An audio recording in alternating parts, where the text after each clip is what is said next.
ಶಿವು ಮತ್ತು ಧರಣಿಯ ಬಹುನಿರೀಕ್ಷೆಯ ಬೆಳಗಿನ ಸೂರ್ಯ ಉದಯಿಸಿದನು. ಧರಣಿ ಮನದಲ್ಲಿ ಭಯ ಆವರಿಸಿತ್ತು. ವರ ಹೇಳಿದ ಮೇಡಮ್ ಯಾರು? ಬೆಳಗಾಗಿದೆ, ಇನ್ನು ಹೇಗೆ ಹೊರಜಗತ್ತಿಗೆ ಹೆಜ್ಜೆ ಇಡುವುದು? ಶಿವು ಸರ್ ಶಿಕ್ಷೆ ಅಂದಿದ್ದು ಏನು? ನಾನು ಇಲ್ಲಿ ಇರೋದರ ಬಗ್ಗೆ ದಿಶಾ ಪ್ರಶ್ನೆಗಳಿಗೆ ಏನೆಂದು ಉತ್ತರ ನೀಡಲಿ?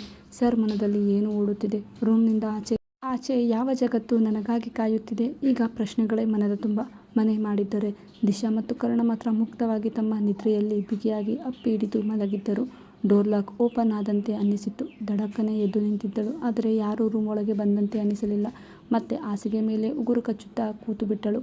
ಅಂದ್ರೆ ರಾತ್ರಿ ಪೂರ್ತಿ ಸರ್ ಡೋರ್ ಲಾಕ್ ಮಾಡಿದ್ರಾ? ಹಾಗಾದ್ರೆ ಸರ್ ದೊಡ್ಡ ಶಿಕ್ಷೆಯನ್ನೇ ಕೊಡ್ತಾರೇನೋ ಎನ್ನುತ್ತಾ ಎಂದುಕೊಳ್ಳುತ್ತಿದ್ದಳು. ಈ ಕಡೆ ಸೂರ್ಯ ಉದಯಿಸುವ ಮೊದಲೇ ಶಿವು ಕನ್ನಡಿಯ ಮುಂದೆ ನಿಂತಿದ್ದ. ಅವನ ಮುಖದಲ್ಲಿ ಚರ್ಮವೇ ಇಲ್ಲವೇನೋ ಅನ್ನಿಸುವಷ್ಟು ಬೆಳೆದಿದ್ದ ಗಡ್ಡವನ್ನೆಲ್ಲ ಒಮ್ಮೆಗೆ ಹಿಡಿದು ಆ ಕಡೆ ಈ ಕಡೆ ತಿರುಗಿ ತನ್ನನ್ನೇ ಹೆಚ್ಚು ನೋಡಿಕೊಳ್ಳುತ್ತಾ ಮಗಳ ಮಾತುಗಳನ್ನೇ ನೆನೆಯುತ್ತಾ ಟ್ರಿಮ್ಮರ್ ಚಾಲು ಮಾಡಿದ್ದ. ಜಮೀನಿನ ತುಂಬ ಕಾಡಾಗಿ ಬೆಳೆದಿದ್ದ ಕಳೆಗುತ್ತಿಗಳನ್ನು ಕಡಿದಂತೆ ಅನ್ನಿಸುತ್ತಿತ್ತು. ಅವನ ಮುಖದ ಮೇಲಿನ ಕಾಡನ್ನು ಕತ್ತರಿಸಲು ಶಿವಾನ್ಸ್ ಅರ್ಧ ಗಂಟೆಗಳಲ್ಲಿ ಕನ್ನಡಿಯ ಮುಂದೆ ಅದ್ಭುತವೊಂದು ಕಾಣಿಸುವಂತೆ ಶಿವಾನ್ಸ್ ಪ್ರೊಫೆಸರ್ ಶಿವಾನ್ಸ್ ರೂಪ ತಾಳಿದ್ದ. ದಿಶಾ ನೋಡಬೇಕೆಂದಿದ್ದ ಅವಳ ಪ್ರೀತಿಯ ಡ್ಯಾಡಿ ಕನ್ನಡಿಯಲ್ಲಿ ಕಾಣಿಸಿದ್ದ. ಅವನ ಮುಖದಲ್ಲಿ ಕಾಣದ ಅವನ ಮುಂದಾದ ನಗು ಇಂದು ಮುಖವನ್ನು ಪೂರ್ತಿಯಾಗಿ ಆವರಿಸಿತ್ತು. ಆಕಾಶದ ಚಂದಿರನೇ ಮರೆತಿದ್ದ ಬೆಳಗುವುದನ್ನು ಹುಣ್ಣಿಮೆಯೆಂದು. ಸೂರ್ಯ ಬೆಳಕಿನ ಕಿರಣ ಸೂಸುವುದನ್ನೇ ಮರೆತಿದ್ದ ಶುಭೋದಯ ಹೇಳಲು. ಶಿವಾನ್ಸ್ ನಗುವನ್ನು ಮರೆತಿದ್ದ. ಧರಣಿ ಕಣ್ಣ ಮುಂದೆ ಕಾಣದೆ. ದಿಶಾ ಶಿವಾನ್ಸ್ ಬಾಳಲ್ಲಿ ಬೆಳಕಿನ ಸೂರ್ಯ, ಹುಣ್ಣಿಮೆಯ ಚಂದಿರ ಎರಡೂ ಆಗಿ ಬಂದಿರುವಳು. ಮುದ್ದು ಮಗಳ ತುಂಟ ನಗುವನ್ನು ನೆನೆದು ಕನ್ನಡಿಯಲ್ಲಿ ಮತ್ತೊಮ್ಮೆ ಮುಖ ನೋಡಿಕೊಂಡು ಆಚೆ ನಡೆದಿದ್ದ. ಈ ಕಡೆ ಪಾರ್ವತಿ ಪ್ರತಿದಿನದ ದಿನಾಚರಿ ಶುರು ಮಾಡಿದ್ದರು. ಬೆಳಿಗ್ಗೆ ಬೇಗನೆ ಎದ್ದು ಅದೆಷ್ಟು ಮನೆ ಕೆಲಸದವರಿದ್ದರು. ದೇವರ ಮನೆ ಶುದ್ಧಗೊಳಿಸಿ ಹೂವುಗಳನ್ನೆಲ್ಲ ತಂದು ದೇವರಿಗೆ ಅರ್ಪಿಸಿ ಪ್ರಸಾದ ಅರ್ಪಿಸಿ ಪೂಜೆ ಮಾಡಿದ್ದರು. ನಂತರ ಅಡುಗೆ ಮನೆಗೆ ಹೋಗಿ ಕೆಲಸದವರ ಜೊತೆ ಸೇರಿ ಅಡುಗೆ ಮಾಡಲು ನಿಂತರೆ ವರ ತಿಂಡಿ ಏನು ಮಾಡಲಿ ಎಂದು ಪಾರ್ವತಿಯನ್ನೇ ಕೇಳುತ್ತಾ ದಿಶಾ ಬಗ್ಗೆ ಮಾತು ಶುರು ಮಾಡಿದ್ದಳು. ಪಾರ್ವತಿ ದಿಶಾ ಹೆಸರು ಕೇಳುತ್ತಲೇ ನಗು ಮೂಡಿತ್ತು. ಅವರಿಗೆ ವರ ಮಾತು ಅಷ್ಟು ಅರ್ಥವಾಗಲಿಲ್ಲ. ಆದರೆ ದಿಶಾ ಎನ್ನುವ ಹೆಸರಷ್ಟೇ ಅವರ ಮುಖದಲ್ಲಿ ನಗು ಮೂಡಿಸಿತ್ತು. ವರ ಮಾತನಾಡುತ್ತಾ ದಿಶಾ ಮಮ್ಮಿ ಎಂದೊಡನೆ ಕೈ ನಿಲ್ಲಿಸಿದ್ದ ಪಾರ್ವತಿ ಏನು ಎನ್ನುವಂತೆ ಮತ್ತೆ ಕೇಳಿದರು. ವರ ಕೈಭಾಷೆಯಲ್ಲೇ ಹೇಳಿದ್ದಳು, ರಾತ್ರಿ ದಿಶಾ ಅಮ್ಮ ಬಂದು ಮಗು ಕರ್ಕೊಂಡು ಹೋಗಿದ್ದಾಳೆ ಎಂದು. ಪಾರ್ವತಿ ಹೌದಾ ಎನ್ನುವಂತೆ ಮುಖ ಮಾಡಿಕೊಂಡರು. ಹೌದು ಎನ್ನುವಂತೆ ತಲೆ ಆಡಿಸಿ ತಮ್ಮ ಕೆಲಸದಲ್ಲಿ ಬ್ಯುಸಿಯಾಗಿದ್ದಳು ವರ. ಅಷ್ಟರಲ್ಲಿ ಪಾರ್ವತಿ ಹೌದಾ, ಹಾಗಿದ್ರೆ ರಾತ್ರಿ ಬಂದಿರೋದು ಹೇಗೆ ನನಗೆ ಗೊತ್ತಾಗಲೇ ಇಲ್ವಲ್ಲ, ಅಷ್ಟು ನಿದ್ದೆ ಮಾಡಿದ್ನಾ ಅಂದ್ಕೊಂಡ್ರು. ಡೋರ್ ಓಪನ್ ಆಗಿದ್ದನ್ನೇ ನೋಡುತ್ತಾ ಕುಳಿತಿದ್ದ ಧರಣಿಗೆ ಬಾಗಿಲು ತೆರೆದಂತೆ ಕಾಣಿಸಿತ್ತು. ಆದರೆ ಯಾರು ಎಂದು ನೋಡಲು ಆಚೆ ಹೋಗುವ ಧೈರ್ಯ ಇರಲಿಲ್ಲ. ಅಷ್ಟರಲ್ಲಿ ಬಾಗಿಲ ಕೆಳಗೆ ಒಂದು ಬ್ಯಾಗ್ ಕಾಣಿಸಿತ್ತು. ಅದನ್ನು ನೋಡಿ ಮೆಲ್ಲಗೆ ಎದ್ದು ಬಂದು ನೋಡಿದ್ದಳು. ಅಲ್ಲಿ ಯಾರೂ ಇರಲಿಲ್ಲ. ಕೇವಲ ಒಂದು ಬ್ಯಾಗ್ ಮತ್ತು ಅದರ ಮೇಲೆ ಒಂದು ನೋಟ್ ಕೂಡ ಇತ್ತು. ಅದನ್ನು ಕೈಯಲ್ಲಿ ಪಡೆದು ಓದಿದ್ದಳು. ಅದರಲ್ಲಿ ಈ ಸೀರೆಯಲ್ಲಿ ರೆಡಿಯಾಗು ಎಂದು ಹೇಳಲಾಗಿತ್ತು. ಅವಳು ಅಲ್ಲೇ ಇದ್ದ ಬ್ಯಾಗ್ ಪಡೆದು ರೂಮ್ ಡೋರ್ ಮತ್ತೆ ಲಾಕ್ ಮಾಡಿಕೊಂಡು ನಂತರ ಅವರು ಕೊಟ್ಟಿದ್ದ ಬಟ್ಟೆ ಹಾಕಿಕೊಂಡು ರೆಡಿಯಾದಳು. ಅಷ್ಟರಲ್ಲಿ ಕರ್ಣ ಕೂಡ ಮೈ ಮುರಿದು ಕಣ್ಣೊರೆಸುತ್ತಾ ಎದ್ದು ಕುಳಿತನು. ಅವನ ಎದುರು ನಿಂತಿದ್ದ ಧರಣಿಯನ್ನು ಕಂಡು ಮತ್ತೊಮ್ಮೆ ಕಣ್ಣೊರೆಸುತ್ತಾ ಮತ್ತೊಮ್ಮೆ ನೋಡಿದ. ಅವನನ್ನು ನೋಡುತ್ತಲೇ ಅವಳ ಮುಖದಲ್ಲಿ ನಗು ಮೂಡಿತ್ತು. ಅವನು ಮುಗುಳ್ನಗುತ್ತಾ ಅವರ ಬಳಿ ಹೋದರೆ ಚಿಕ್ಕಿ ಎನ್ನುತ್ತಾ ಆಯಾಸದ ದನಿಯಲ್ಲಿ ಅವನ ಪುಟ್ಟ ಪುಟ್ಟ ಕೈಗಳನ್ನು ಚಾಚಿ ಅವಳ ಕುತ್ತಿಗೆಯನ್ನು ಬಳಸಿದ್ದ. ಅವಳನ್ನು ಗುರುತಿಸಿದ್ದೇ ಧರಣಿಗೆ ಆಶ್ಚರ್ಯ. ಅವಳು ಊರಿಂದ, ಇವರ ಕುಟುಂಬದಿಂದ ಎಷ್ಟು ವರ್ಷದಿಂದ ದೂರ ಇದ್ದರು. ಈಗಷ್ಟೇ ಹುಟ್ಟಿರುವ ಮಗುವಿಗೂ ನಾನು ಗೊತ್ತಿದ್ದೀನಲ್ಲ ಎಂದು ಅವಳು ಅಷ್ಟೇ ಪ್ರೀತಿಯಿಂದ ಮಗುವನ್ನು ಎತ್ತಿಕೊಂಡಿದ್ದಳು. ಕರ್ಣ ಅವಳ ತೋಳಲ್ಲಿ ಮತ್ತೆ ನಿದ್ರೆಗೆ ಜಾರಿದ್ದ. ಮನೆಯ ಡೋರ್ ಬೆಲ್ ಬಾರಿಸಿತ್ತು. ನಂತರ ರಾಮು ಹೋಗಿ ಬಾಗಿಲು ತೆರೆದಿದ್ದ. ಆಚೆ ಒಬ್ಬ ಫೋಟೋಗ್ರಾಫರ್ ಒಂದು ದೊಡ್ಡ ಫ್ರೇಮ್ ಹಿಡಿದು ನಿಂತಿದ್ದ. ಯಾರು ಎನ್ನುವಂತೆ ನಿಂತಿದ್ದ ಅವನಿಗೆ ಹಿಂದೆಯಿಂದ ಅವರನ್ನು ಒಳಗೆ ಬಿಡು ಎನ್ನುವ ಶಬ್ದ ಕೇಳಿಸಿತು. ರಾಮು ಸರಿ ಸರ್ ಎನ್ನುವಂತೆ ಹಿಂದೆ ತಿರುಗಿದವನು ಹಿಂದೆಯೇ ನೋಡುತ್ತಾ ನಿಂತುಬಿಟ್ಟ. ಅದ್ಯಾರು ಮತ್ತೆ ಎನ್ನುತ್ತಾ ಬಂದಿದ್ದ ಪಾರ್ವತಿ ರಾಮು ನೋಡಿದ್ದ ದೃಷ್ಟಿಯನ್ನೇ ಹಿಂಬಾಲಿಸಿದರು. ಅವರ ಕಣ್ಣು ಅವರಿಗೇ ಮೋಸ ಮಾಡುತ್ತಿದೆಯೇನೋ ಎನ್ನುವಂತೆ ನೋಡುತ್ತಿದ್ದರು.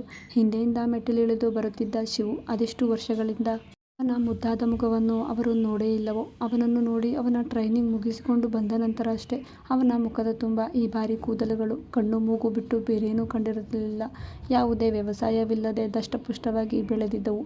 ಶಿವು ಸುತ್ತಮುತ್ತಲಿನವರು ಅವನ ಅಂದವನ್ನು ನೋಡಿ ಅದೆಷ್ಟು ದಿನವಾಗಿತ್ತೋ ಇಂದು ಸೂರ್ಯಚಂದ್ರನಂತೆ ಕಂಗೊಳಿಸುತ್ತಿದ್ದ. ಮೆಟ್ಟಿಲಿಳಿದು ಬಂದಿದ್ದ ಶಿವು ಫೋಟೋಗ್ರಾಫರ್ ತಂದಿದ್ದ ಫ್ರೇಮ್ಗಳನ್ನು ಕೈಯಲ್ಲಿ ಹಿಡಿದು ನೋಡುತ್ತಿದ್ದರು. ರಾಮು, ಪಾರ್ವತಿ, ವರ ಇನ್ನೊಂದೆರಡು ಮನೆಯ ಕೆಲಸದವರೆಲ್ಲ ಶಿವುವನ್ನೇ ನೋಡುತ್ತಿದ್ದರು. ಒಂದು ವಾರದಲ್ಲಿ ಅವನು ಮತ್ತೊಂದು ಮುಖ ಕಂಡಿದ್ದರು. ಅವನು ನಗುತ್ತಾ ಸರಿ ಇದನ್ನು ಅಲ್ಲಿ ಅಡ್ಜಸ್ಟ್ ಮಾಡಲು ತೋರಿಸುತ್ತಿದ್ದರೆ ಅವನ ಮುಖದಲ್ಲಿ ನಗು ನೋಡುತ್ತಾ ನಿಂತಿದ್ದ ಅಲ್ಲಿದ್ದವರಿಗೆ ಪ್ರಪಂಚದ ಸುಂದರ ಚಿತ್ರ ಕಂಡಂತೆ ಅನಿಸುತ್ತಿತ್ತು. ಅಷ್ಟರಲ್ಲಿ ಅವನ ಕೈ ಸೊಂಟದ ಮೇಲೆ ಕೈ ಇಟ್ಟು ಮೇಲೆ ನೋಡುತ್ತಾ ಇದ್ದರೆ ಎಲ್ಲರೂ ಅವನ ದೃಷ್ಟಿ ಹಿಂದೆ ನಡೆದರು. ಪಾರ್ವತಿ ಬಿಟ್ಟು ಉಳಿದವರೆಲ್ಲರೂ ಬಿಟ್ಟ ಬಾಯಿ ಬಿಟ್ಟಂತೆ ನೋಡುತ್ತಿದ್ದರೆ ಪಾರ್ವತಿ ಕಣ್ಣಲ್ಲಿ ಹನಿಯೊಂದು ತಂತಾನೇ ಜಾರಿತ್ತು. ಅವರು ಸೆರಗಲ್ಲಿ ಕಣ್ಣೊರೆಸಿಕೊಂಡು ಫೋಟೋವನ್ನೇ ನೋಡುತ್ತಿದ್ದರು. ವರ ಕಣ್ಣು ಅಗಲಿಸಿ, ಇದು ನಮ್ಮ ಧರಣಿ ಅಲ್ವಾ ಎಂದಿದ್ದರೆ ಪಾರ್ವತಿಗೆ ಹೆಸರು ಮಾತ್ರ ಅರ್ಥವಾಗಿ ಹಿಂದೆ ತಿರುಗಿ ನೋಡಿದ್ದರು. ಆದರೆ ಏನು ಕೇಳಬೇಕು ಎಂದು ಅರ್ಥವಾಗಲಿಲ್ಲ.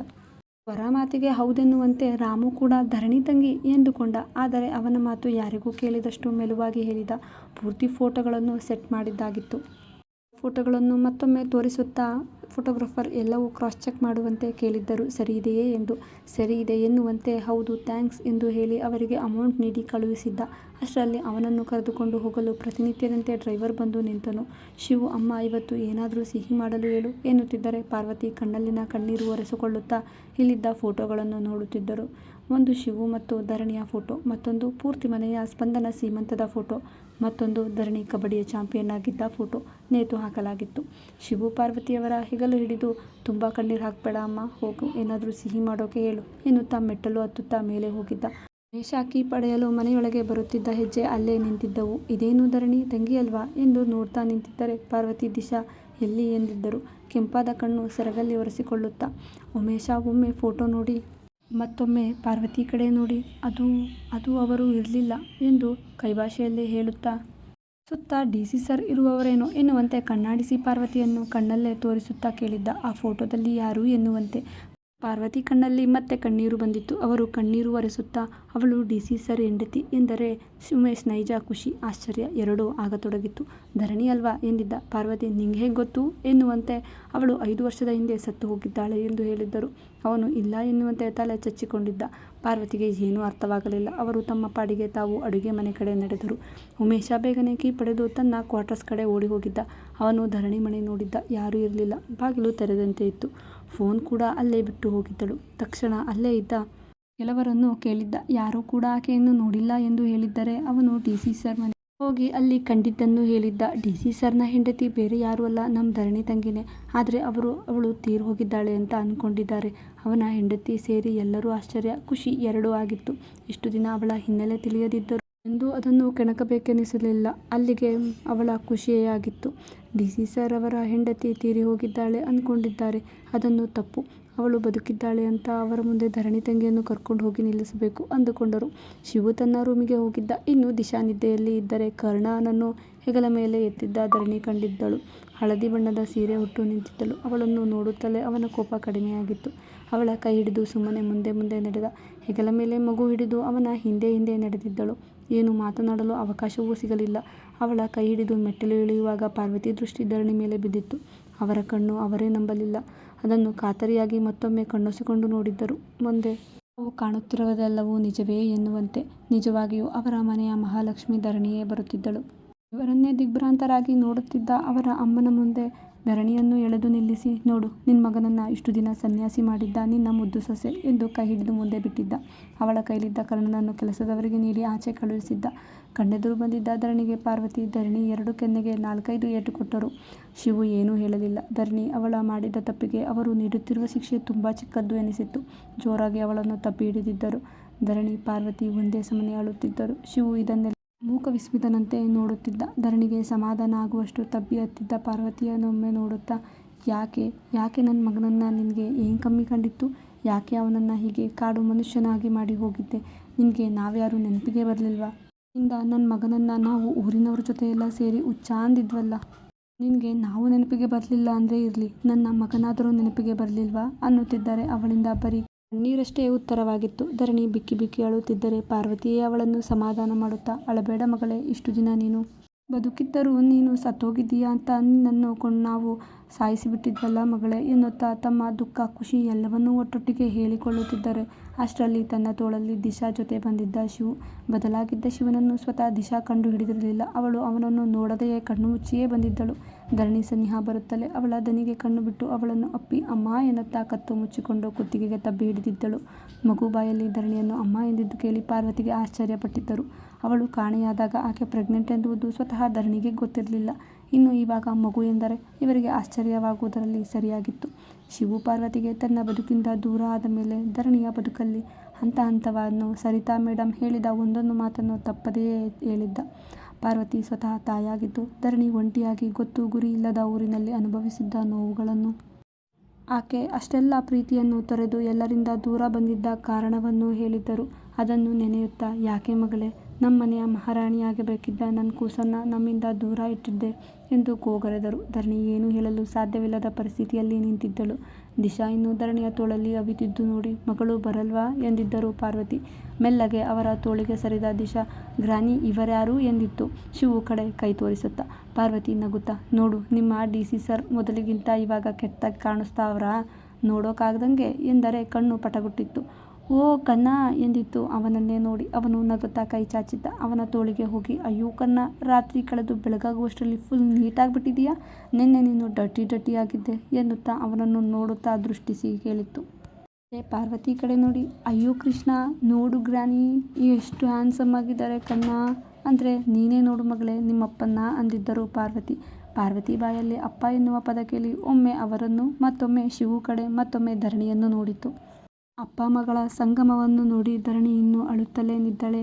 ಹ್ಞೂ ಮಗಳೇ, ನಿಮ್ಮಪ್ಪ, ನೋಡು ನಿಮ್ಮಮ್ಮ ನಿನ್ನ ನಮ್ಮೆಲ್ಲರಿಂದ ದೂರ ಇಟ್ಟವಳೆ, ಹೆಂಗೆ ಬೆಳೆಸವಳೆ ಎಂದು ಸಿಹಿಯಾಗಿ ಕಂಪ್ಲೇಂಟ್ ಕೊಟ್ಟಿದ್ದರು ಪಾರ್ವತಿ. ಶಿವು ಅವಳನ್ನು ಮನಸ್ಫೂರ್ತಿಯಾಗಿ ಅಪ್ಪಿ ಮುದ್ದಿಸಿದ್ದ.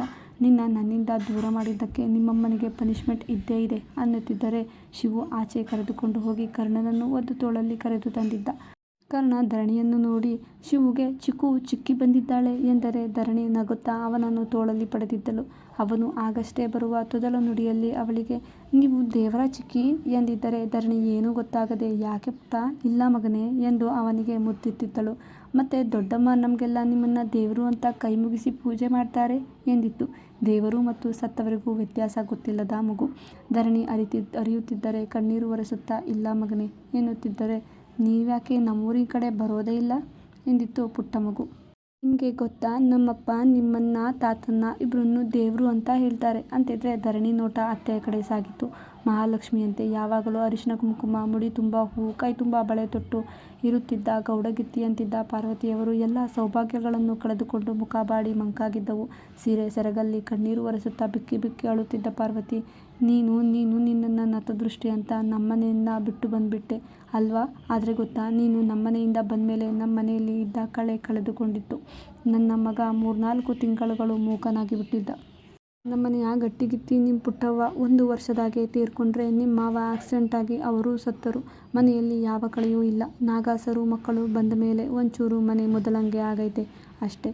ನಿಮ್ಮವ್ವ ಅಜ್ಜಿ ಹೋದ ಮೇಲೆ ಸ್ಪಂದನ ಎಲ್ಲವನ್ನೂ ನೋಡ್ಕೊತಾವಳೆ. ಅವರಿಲ್ಲದೆ ನಾನು ನಿನ್ನ ಗಂಡನಿಗಾಗಿ ಬದುಕಿದ್ದೀನಿ ಅಷ್ಟೆ ಎನ್ನುತ್ತಿದ್ದ ಪಾರ್ವತಿ ಮಾತಿನಲ್ಲಿ ಗೌಡರ ಮೇಲೆ ಅವರಿಗಿದ್ದ ಪ್ರೀತಿ ತಿಳಿಯುತ್ತಿತ್ತು. ಧರಣಿಗೆ ಇವೆಲ್ಲ ಬಯಸದೆ ಅಪ್ಪಳಿಸಿದ ಆಘಾತಗಳು. ಅವಳು ಶಿವು ಹಾಕಿಸಿದ್ದ ಫೋಟೋ ನೋಡುತ್ತಾ ಮತ್ತೊಂದೆ ಅದೇ ಫೋಟೋ ಎಂದಿಗೂ ಸಿಗುವುದಿಲ್ಲ ಎನ್ನಿಸಿ ಅದರಲ್ಲಿದ್ದ ಪುಟ್ಟಮ್ಮ ಜವರೇಗೌಡರ ಫೋಟೋಗಳು ಗಾಢವಾಗಿ ನೋಡುತ್ತಿದ್ದಳು. ಅವಳಿಗೆ ತನ್ನ ಮನೆಯಲ್ಲಿನ ಬೆಳಕು ಮರೆಯಾಗಿದೆಯಲ್ಲ ಎನ್ನಿಸುತ್ತಿತ್ತು. ಶಿವು ತನ್ನ ಸಹಾಯಕ್ಕೆಂದು ಇರುವ ಕೆಲಸದವರ ಕ್ವಾರ್ಟರ್ನ ಜನರನ್ನು ಕರೆಸಿದ್ದ.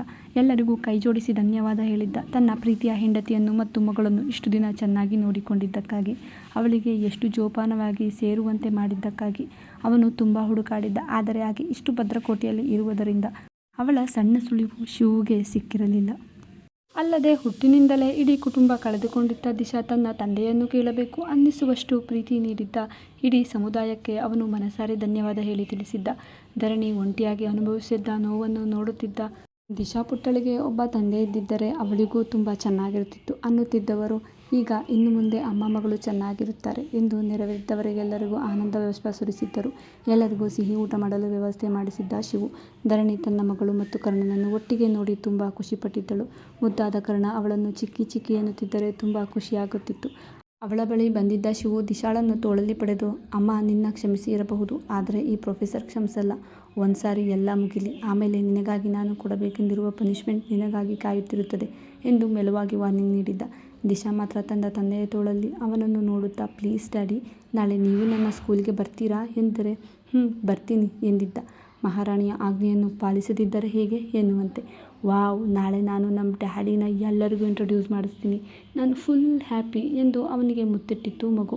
ಕರ್ಣ ಅವಳ ಖುಷಿಯನ್ನು ಧರಣಿಯ ತೋಳಿನಲ್ಲೇ ನಿಂತು ನೋಡುತ್ತಾ ಚಪ್ಪಾಳೆ ತಟ್ಟುತ್ತಾ ಅವನು ಸಹ ಖುಷಿಪಟ್ಟಿದ್ದ.